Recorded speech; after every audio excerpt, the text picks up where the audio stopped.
नमस्कार दोस्तों, आप देख रहे हैं मेरा यूट्यूब चैनल एसएससी जी के पाठशाला। इसके तहत हम आज लाए हैं ज्योग्राफी का स्पेशल पार्ट, भारत की नदियाँ एवं अपवाह तंत्र।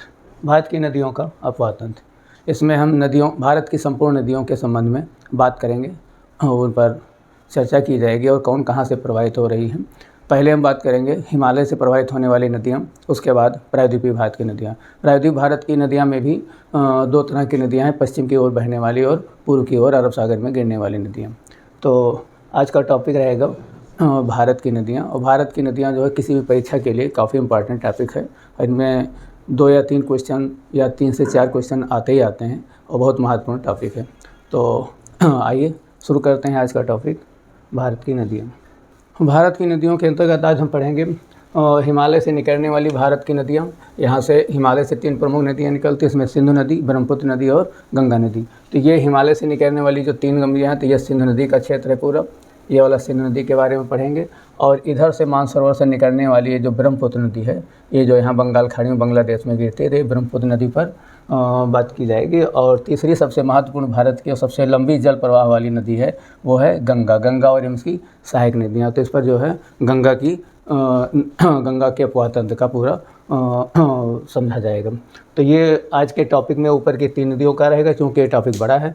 तो बाकी नीचे प्रायद्वीप नदियों के टॉपिक को हम अगले वीडियो में समझेंगे। तो अभी आज केवल ऊपर की 3 नदियों के बारे में समझा जाएगा। तो यहाँ पर समझने के लिए भारत की नदियों का अपवाह तंत्र को यहाँ पर बताया गया है, एक स्ट्रक्चर तैयार किया गया है। तो हिमालय की नदियाँ और प्रायद्वीपीय भारत की नदियाँ। तो हिमालय की नदियाँ में मेन जो नदियाँ आती हैं वो 3 हैं, सिंधु नदी तंत्र, ब्रह्मपुत्र नदी तंत्र और गंगा नदी तंत्र। नदी तंत्र में इसलिए लिखा गया है कि इनकी बहुत सारी सहायक नदियाँ हैं। तो यहाँ पर मुख्य नदी के साथ साथ पूरी सहायक नदी कौन कहाँ से निकलती, क्या लंबाई है, कहाँ तक बहती है, इसके किनारे कौन से शहर, कौन से क्षेत्र या कौन सी नदी घाटी परियोजना इन पर हैं, इन सब बातों पे चर्चा की जाएगी।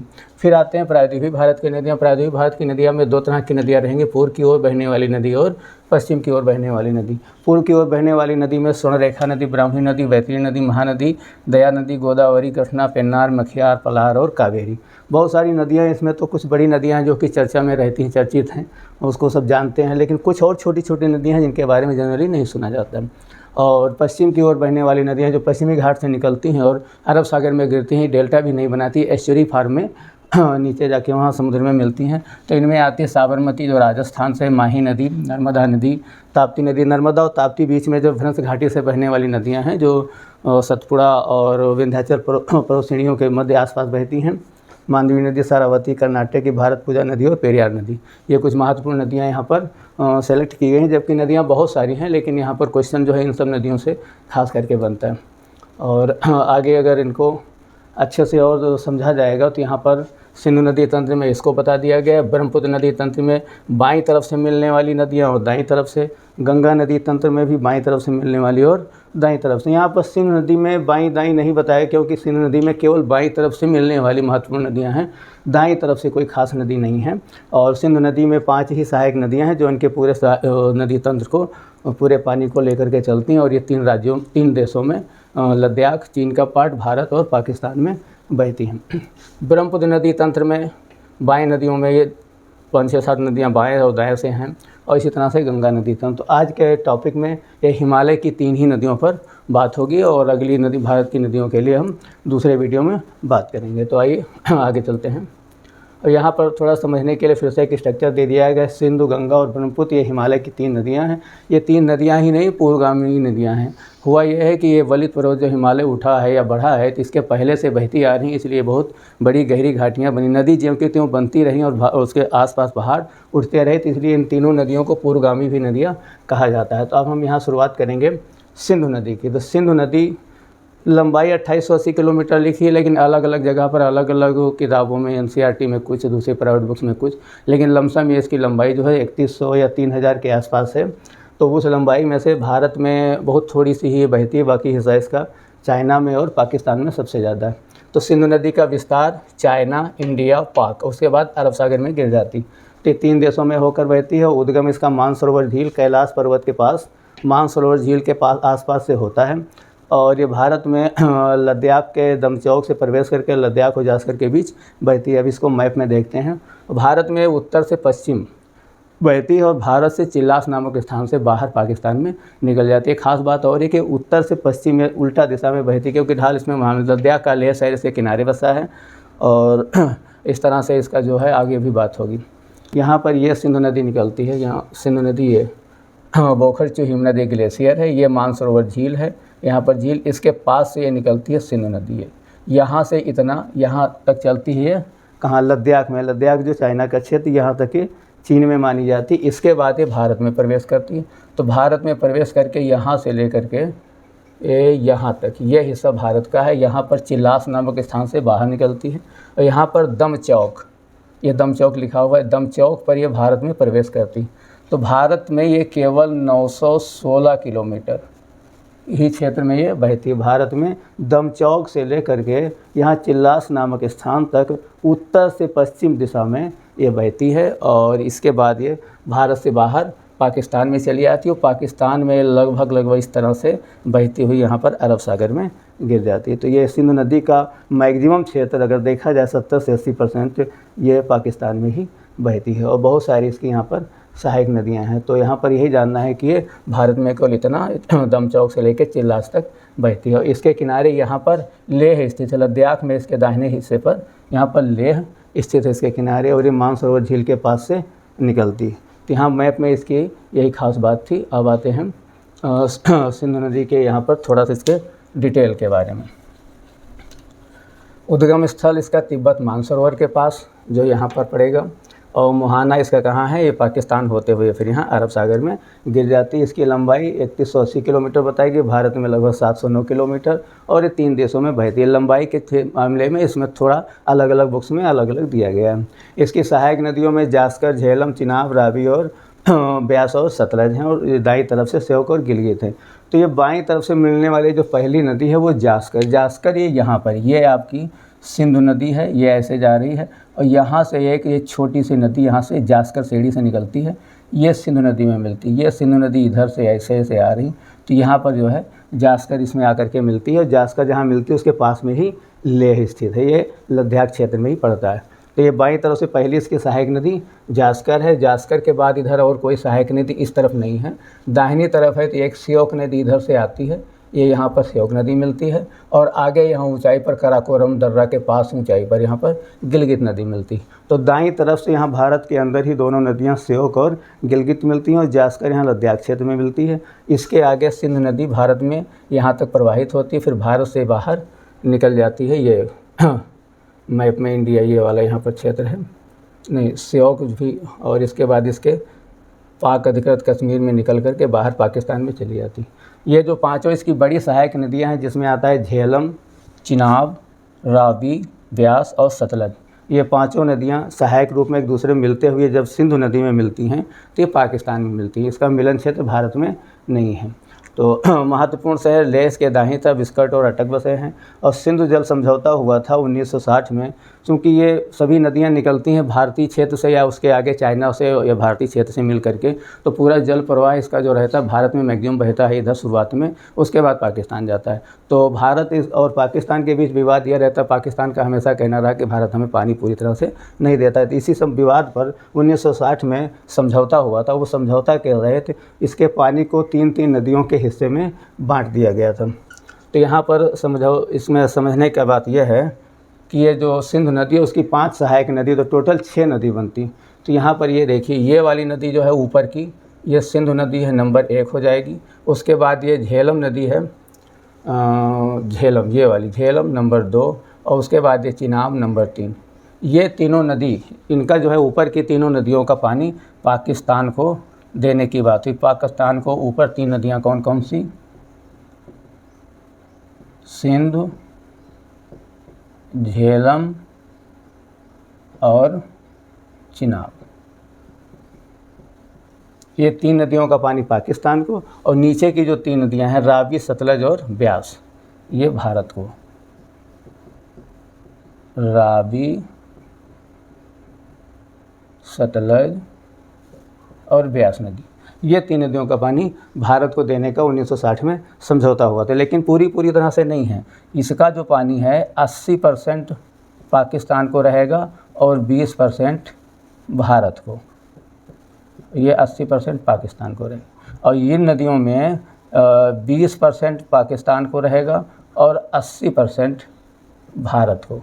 तो यहाँ पर समझना यह है कि ये नदी जल बंटवारे में जो है 3 नदियों को जो बांटा गया, तो ऊपर की 3 नदियों का पानी पाकिस्तान को 80% जाएगा, 20% भारत के पास, और नीचे की तीनों नदियों का पानी 80% भारत के पास रहेगा और 20% पाकिस्तान को जाएगा। तो इस तरह से ये हुआ था इसका सिंधु नदी जल समझौता 1960 में। चिनाब नदी, चिनाब यहाँ पर जो है ये नदी है, ये चिनाब नदी है, ये हिमाचल प्रदेश में इसका उद्गम क्षेत्र है। ये यहाँ से निकल के ऐसे ऐसे जाती है ये, और फिर आगे ये इसमें सिंधु नदी में आगे चल के मिलेगी, और इसमें इसकी एक सहायक नदी झेलम भी इसमें आके मिलती है। तो बारालाचा दर्रा से निकलती है, मोहाना सिंधु नदी में अंततः मिलती है, और इसकी लंबाई 960 किलोमीटर है। इसी नदी पर जो है 2 नदी परियोजनाएं स्थित हैं, जम्मू कश्मीर में हैं, बगलिहार परियोजना और दुलहस्ती परियोजना। यहाँ पर यह दुलहस्ती परियोजना जम्मू कश्मीर में, और बगलिहार परियोजना भी जम्मू कश्मीर में, इसी नदी पर, इसी नदी मतलब चिनाब नदी पर। यहाँ ये जितना वाइट वाला पार्ट है ये इंडिया का है, और ये वाला पार्ट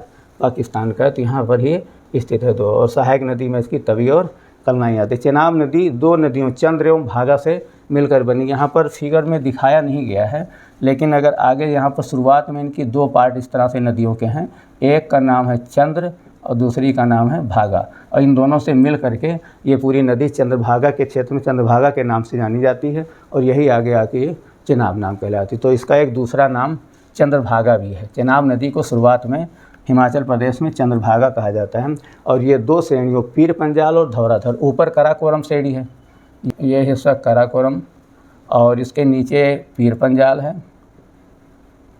ये पीर पंजाल श्रेणी है, और उसके और नीचे यहाँ पर धौलाधर है। तो ये दोनों श्रेणियों धौलाधर और पीर पंजाल के बीच से निकल के बहती। तो इसलिए कभी ये क्वेश्चन ये भी पूछ दिया जाता है कि धौलाधर और पीर पंजाल के बीच बहने वाली नदी कौन सी है, तो ये आएगी चिनाब नदी। चिनाब नदी पीर पंजाल और धौलाधर के। फिर आगे हम बात करते हैं झेलम नदी की। झेलम नदी का उद्गम स्थल वेरीनाग झील शेषनाग झील के निकट होता है।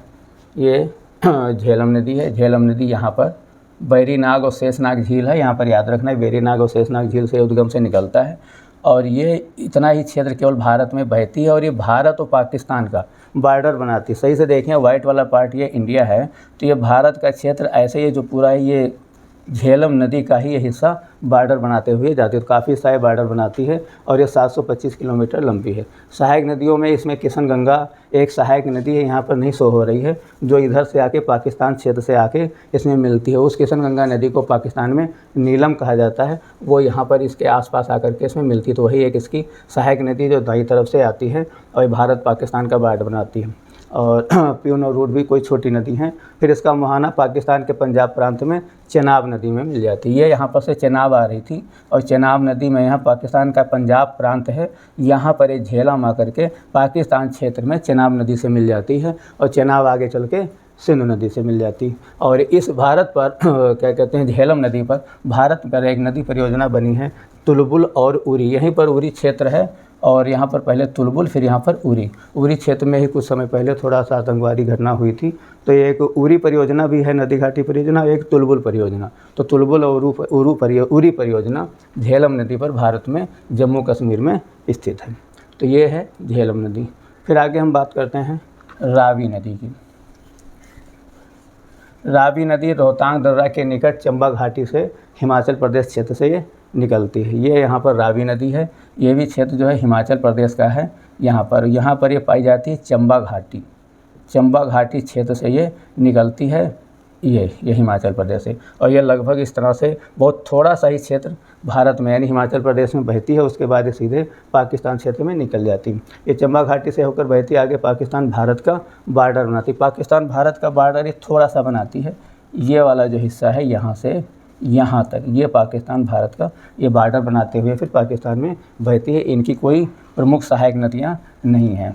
इस पर जो है 3 बांध बने हुए हैं, चमेरा बांध, थीन बांध और रंजीत सागर बांध। ये 2 इसमें जम्मू कश्मीर में, एक पंजाब की सीमा पर, यानी यहाँ पर दोनों के बॉर्डर पर बना हुआ है। तो 3 इस पर बांध हैं, रावी नदी पर चमेरा बांध, थीन बांध और रंजीत सागर बांध। और इस पर महत्वपूर्ण जो शहर है भारत में वो पंजाब का अमृत शहर इसके किनारे स्थित है, और चंबा भी एक शहर हिमाचल प्रदेश का इसके किनारे स्थित है, और पाकिस्तान में इसमें पठानकोट इस नदी के किनारे स्थित है। तो ये रही रावी नदी की बात। अब आगे हम बात करते हैं ब्यास नदी।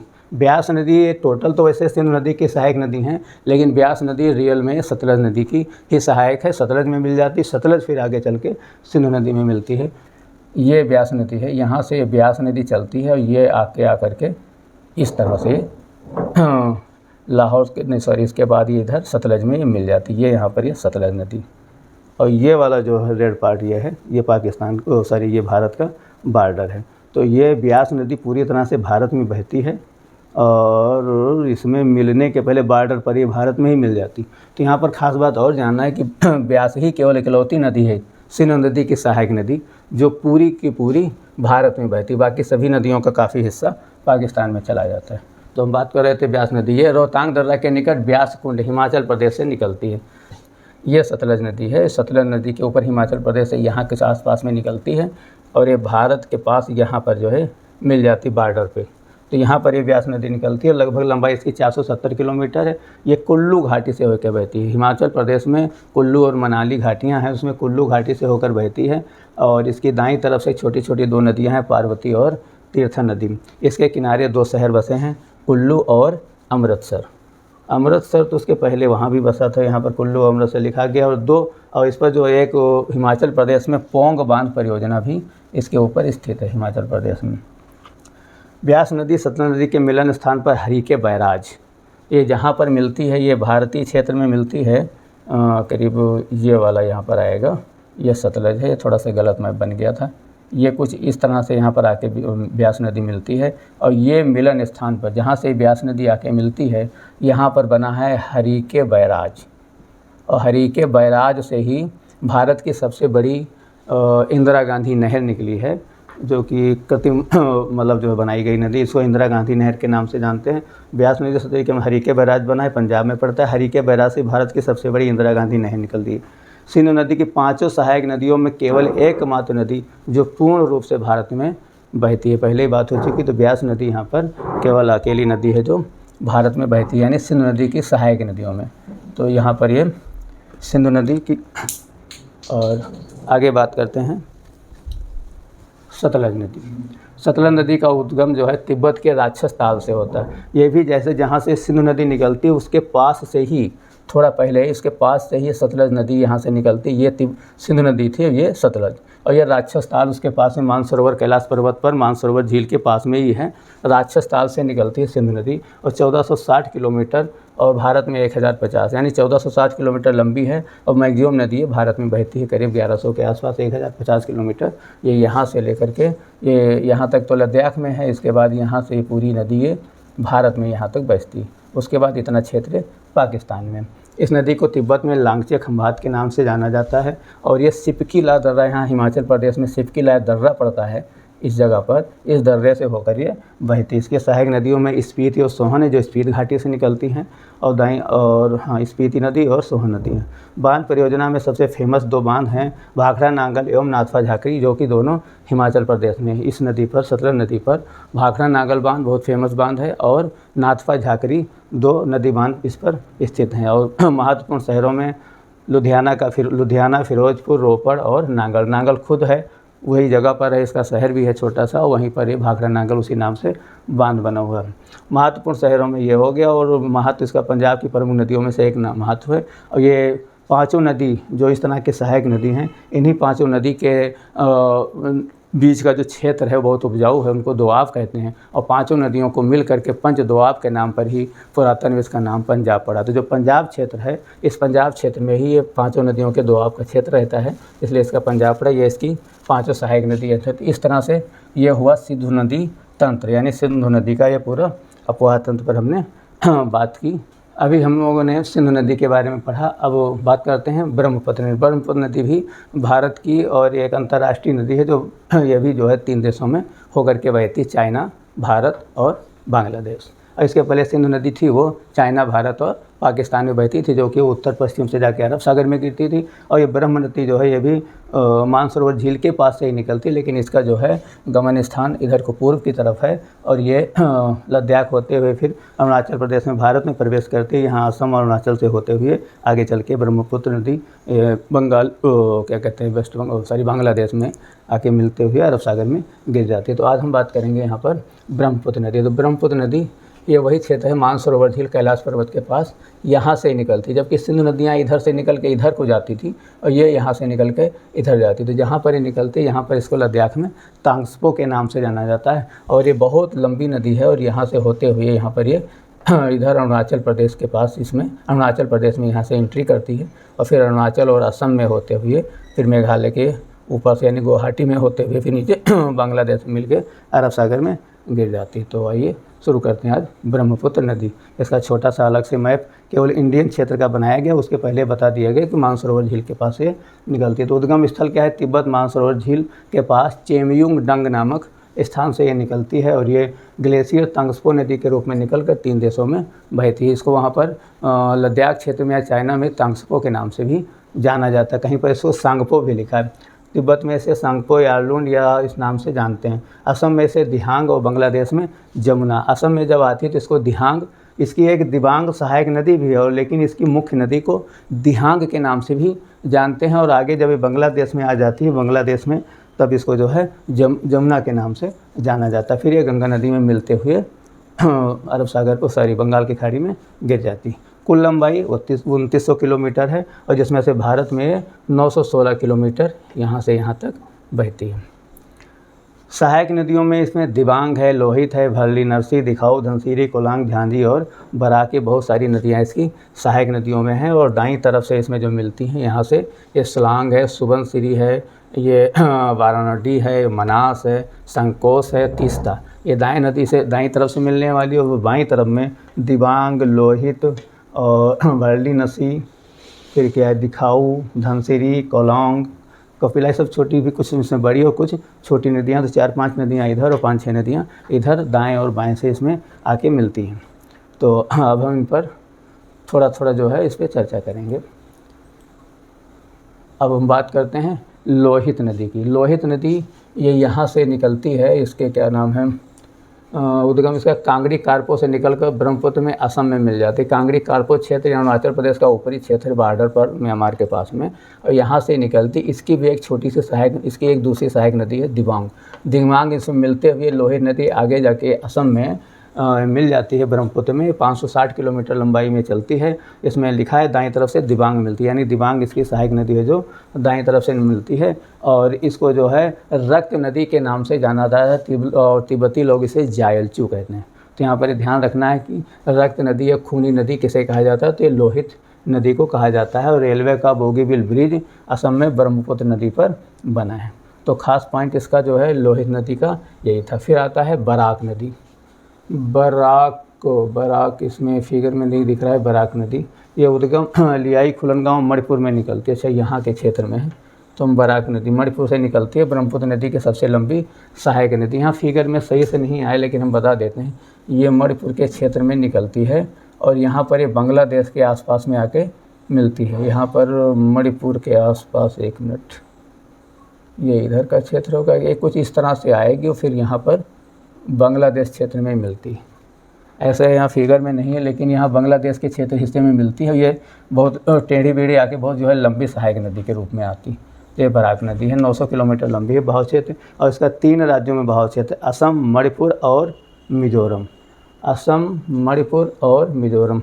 ये बराक नदी है, ये मणिपुर के हिस्से से निकलती, ये यहाँ से ऐसे जिग जैग चलती हुई टेढ़ी बेढ़ी आ करके यहाँ पर जो है डेल्टा बनाने के पहले ये ब्रह्मपुत्र नदी में मिलती है। इसलिए काफ़ी लंबी सहायक नदी है, इस तरह से टेढ़ी बेढ़ी आती है और ये मणिपुर के हिस्से से निकलती। ये करीब मणिपुर के क्षेत्र से इस प्रकार से ऐसे हिस्से करके निकलती है, ऐसे ऐसे करके, और ये यहाँ पर आके मिलती। ये यहाँ इस तरह से कुछ ये चलती है। तो ये है बराक नदी। ये उद्गम लियाई खुलनगांव मणिपुर से ये निकलती। यहाँ पर इसका क्षेत्र मणिपुर के आसपास पड़ता है और 900 किलोमीटर, बहाव क्षेत्र 3 राज्यों में है। ये मणिपुर, उसके बाद यहाँ पर ये असम, और असम के बाद आगे मिजोरम, यानी मणिपुर मिजोरम, फिर यहाँ असम में आके बहती है। और 2 देशों में, भारत और बांग्लादेश, बांग्लादेश में तो है ही, और बांग्लादेश में से सुरमा नदी और कुशियारा नदी के नाम से भी जानते हैं। और गंगा डेल्टा में मिलने के पहले ये मेघना के नाम भी कहलाती है, यानी जहाँ पर मिलती है वहाँ पर ये मेघना कहलाती है। सहायक नदी में लेरियाल और जीरी नदी और छोटी नदी हैं। और इसी नदी पर मणिपुर में एक बना है तिपाई मुख बांध। यहाँ पर एक तिपाई मुख बांध जो है मणिपुर में बना, तिपाई मुख बांध इस नदी पर। तो ये भी जो है इसकी ब्रह्मपुत्र की सबसे बड़ी सहायक नदी के रूप में बराक नदी आती है। फिर आगे बात करते हैं सुबनसिरी नदी। सुबनसिरी नदी यहाँ पर है, ये दाईं तरफ से मिलती है सुबनसिरी। ये मेन धारा तो इसकी ये है, ये भी काफ़ी बड़ी नदी इसकी जो इसके सहायक नदी में मिलती है। और इसकी भी 2 छोटी सहायक नदियाँ इसकी धाराओं के रूप में मिल के आती हैं। तो ये जो है मेन नदी है सुबनसिरी। सुबनसिरी पोरोम पर्वत ट्रांस हिमालय तिब्बत से निकलती है, ये भी तिब्बत का क्षेत्र है ऊपर, यहाँ से जो है तिब्बत के क्षेत्र से निकलती है। और असम में लखीमपुर ज़िले के जमुरी घाट में ब्रह्मपुत्र में मिल जाती है। यहाँ पर असम का ये जमुरी घाट होगा, यहाँ पर ये ब्रह्मपुत्र में मिल जाती है। और मानस नदी दक्षिणी भूटान हिमालय की तलहटी से निकलती है। यहाँ पर है एक मानस नदी, ये मानस नदी है, इस तरह से ये यहाँ से आती है, इसकी भी एक सहायक नदी से मिल करके बनती है। तो ये लिखा है ये दक्षिणी भूटान से निकलती, यहाँ का क्षेत्र जो इधर भूटान है, तो भूटान के पास से निकलती है। इसके किनारे मानस राष्ट्रीय उद्यान बना हुआ है, तो मानस भी इसकी एक सहायक नदी है। फिर संकोश नदी, उसके बाद तिब्बत नदी, ये संकोश नदी है, ये यहाँ पर ये संकोश नदी बहती है। और ये उत्तरी भूटान से निकलती है, ये भी ब्रह्मपुत्र नदी में मिल जाती है। तो ये भूटान, संकोश नदी भूटान से और मानस नदी भूटान के दक्षिणी क्षेत्र से, यानी ये दोनों भूटान के पास से निकलती हैं, ब्रह्मपुत्र में दाईं तरफ से मिल जाती हैं। इसे जो है गदाधर नदी के नाम से भी जाना जाता है, और इसका नाम पूना टसांग छू भी है। तो यहाँ पर मुख्य रूप में 3-4 नदियों की चर्चा हुई है। एक दिबांग और लोहित, दूसरी सुबनसिरी, एक इधर से बराक जो यहाँ पर फिगर में नहीं है, और ये मानस और ये संकोश। फिर आगे हम बात करेंगे तीस्ता नदी की, और एक और कोई इम्पॉर्टेंट नदी होगी, फिर रैडाक, धनसिरी, कमेंग। तो ये छोटी छोटी नदियाँ हैं, कभी इन पर क्वेश्चन बन जाता है, इसलिए केवल ध्यान रखना है। इसमें रैडाक नदी भूटान से निकलती, असम ब्रह्मपुत्र नदी में मिल जाती, भूटान में इसको वांगछू के नाम से जाना जाता है। धनसिरी नदी 352 किलोमीटर लंबी है, नागालैंड के नाइसांग पीक से निकलती है, ब्रह्मपुत्र नदी में मिल जाती है। तो नागालैंड से निकलने वाली नदी धनसिरी, भूटान से निकलने वाली नदी रैडाक और मानस, और रैडाक और संकोश। और कमोंग नदी जो है गोरीचंद हिमनद से निकलती है, और असम में तेजपुर में ब्रह्मपुत्र नदी से मिल जाती है। असम में इसे जिया भरली के नाम से जाने जाते हैं। ये गोरीचंद हिमनद, यानी ये ऊपरी क्षेत्र लद्दाख के पास से ही निकलती है कमेंग नदी। अब लास्ट में बात करते हैं तीस्ता नदी। तीस्ता नदी का उद्गम स्थल हिमालय तिब्बत में पोहनरी पर्वत या जमेऊ ग्लेशियर, मोहाना बांग्लादेश के गौबंद ज़िले में ब्रह्मपुत्र से ये मिल जाती है। तो तीस्ता नदी को पहले देख लेते हैं। ये हिमालय तिब्बत में पोहनरी पर्वत या जमेऊ ग्लेशियर से ये निकलती है। यहाँ पर तो ये फिगर दिया हुआ है, लेकिन बड़े फिगर में इसको देखते हैं। ये ब्रह्मपुत्र नदी है, ब्रह्मपुत्र में ये तीस्ता नदी यहाँ से ये है, ये निकली। तो ये हिमालय के क्षेत्र से ही निकलती, ये हिमालय पर्वत है। नेपाल के बाद यहाँ पर ये सिक्किम का क्षेत्र है, यहाँ पर ये सिक्किम है, भूटान है, सिक्किम का यहाँ पर कंचनजंगा है। ये इसी के पास से, कंचनजंगा वाली पर्वत श्रेणी के पास से ही ये नदी निकलती है तीस्ता। तो यहाँ पर मैप में समझ में आ गया ये तीस्ता कहाँ से निकलती है। तो उद्गम स्थल हिमालय तिब्बत में पोहनरी पर्वत या जमेऊ ग्लेशियर से, मोहाना बांग्लादेश के गौबान जिले में ब्रह्मपुत्र से मिल जाती है। लंबाई लगभग 400 किलोमीटर। और सहायक नदियों में रांगपो, रानीखेल, रेली, लांचू नदी, ये कुछ छोटी छोटी नदियाँ हैं जो ज़्यादातर चर्चा में नहीं रहती, लेकिन जानना है। और दाईं तरफ से रंगीत नदी। महत्वपूर्ण सही में जो पश्चिम बंगाल का जलपाईगुड़ी है और इसका दार्जिलिंग है, पश्चिम बंगाल के दोनों जो है ये शहर हैं, इसके किनारे स्थित हैं। तो तीस्ता नदी के किनारे स्थित है जलपाईगुड़ी और दार्जिलिंग बहुत अच्छा पर्यटक स्थान है। भारत और बांग्लादेश के बीच विवाद इस पर है। तो ये हमारा आज का रहा नदियों का संबंध में टॉपिक। जिसमें हमने सिंधु नदी तंत्र और ब्रह्मपुत्र नदी एवं उसकी सहायक नदियों के बारे में बात की गई, समझा गया। और इसी तरह से हम आगे अगले टॉपिक में हम लेके आएंगे भारत के प्रायद्वीप की नदियाँ, जिसमें पश्चिम तरफ अरब सागर में गिरने वाली और पूर्व तरफ बह करके बंगाल की खाड़ी में गिरने वाली नदियों के संबंध में, और कुछ महत्वपूर्ण नदियाँ राजस्थान की नदियाँ विंध्या पर्वत और विंध्य पर्वत में बहने वाली भ्रंश घाटी नदियों के संबंध में भी बात करेंगे, समझा जाएगा। तो हमारा वीडियो देखते रहें, हमारे वीडियो को जो है सब्सक्राइब करें, दोस्तों को शेयर करें, लाइक करें, जिससे कि हम आगे और अच्छा वीडियो बना सकें। चलिए, धन्यवाद।